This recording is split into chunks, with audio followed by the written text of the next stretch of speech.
Hello, everyone. Hope everyone is doing well.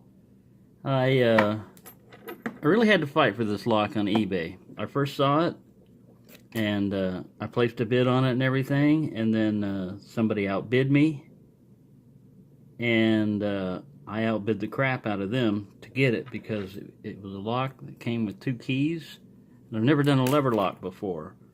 So this is a Corbin lock. This is another one just like it. This one came with no keys. This one has a key. It fits in there perfectly. Really strong spring on it. Watch this. Watch this do. Really strong spring on it.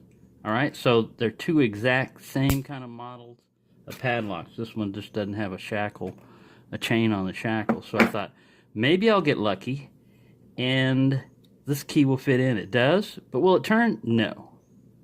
So, since I have two keys with this, I thought I can either make this guy as a picking thing, you know, and find out where the tension's at and all that other stuff. Well, I got a flashlight, and I started looking in there. I'm looking at the levers, and I'm trying to figure it out. And I tried to put a big screwdriver in there and maneuver things around, but it just wasn't working.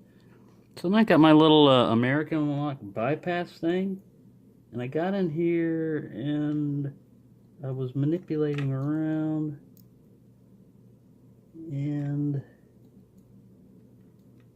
I was looking. It looks like this. It looks like there's 5 or 6 levers. I've never picked a lever lock before, but I was looking at the other side, the return side where all the levers are at, and 2 in the middle were folded, kind of like going up, and the same way on this one.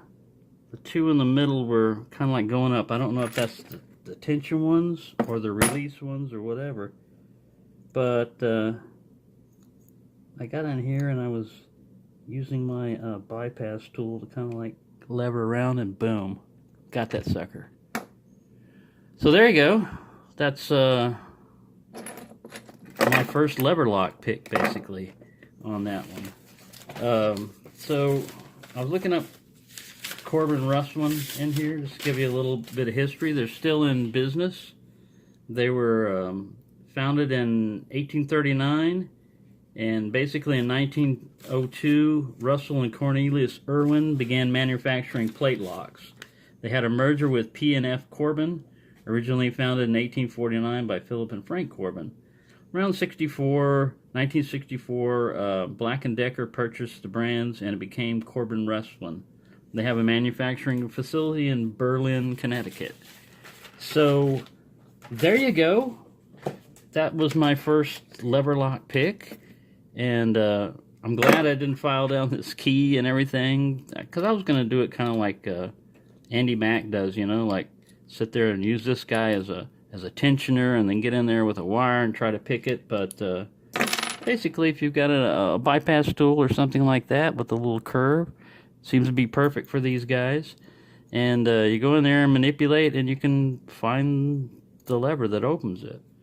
I started messing around with this one, but I heard it's kind of like squeaking and making noise and stuff. And I already have a key for it, so I don't want to mess it up. And you can mess things up. You can start scratching them and marring them and stuff like that if you're not careful.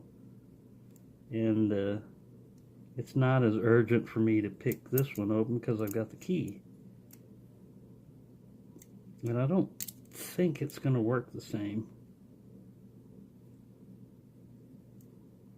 Maybe I just got lucky with the way the levers were on the other one. But anyway, at least I got the one that I want. And I like the patina on this one. It's really old. And you know, it's got some marks on it. This one looks like it's in much better shape. That's why I paid like $10 more for this lock, because it looks damn near brand new. I mean, very little use. And it came with keys, because I wanted to figure out how these things work. And there's just a little pawl there that it hits. But it's kind of cool, kind of fun. And I'm surprised I was able to get it open. Like I said, this was a little bit too thick, and I was in there kind of prying around. And I even used like a little bent tension tool trying to do that, but Neither one of those worked, but this works. So there you go. A couple little Corbins for you from the 1900s, early 1900s. I mean, these are pretty old locks. So I hope you enjoyed that. My flying saucer got knocked over. And happy picking.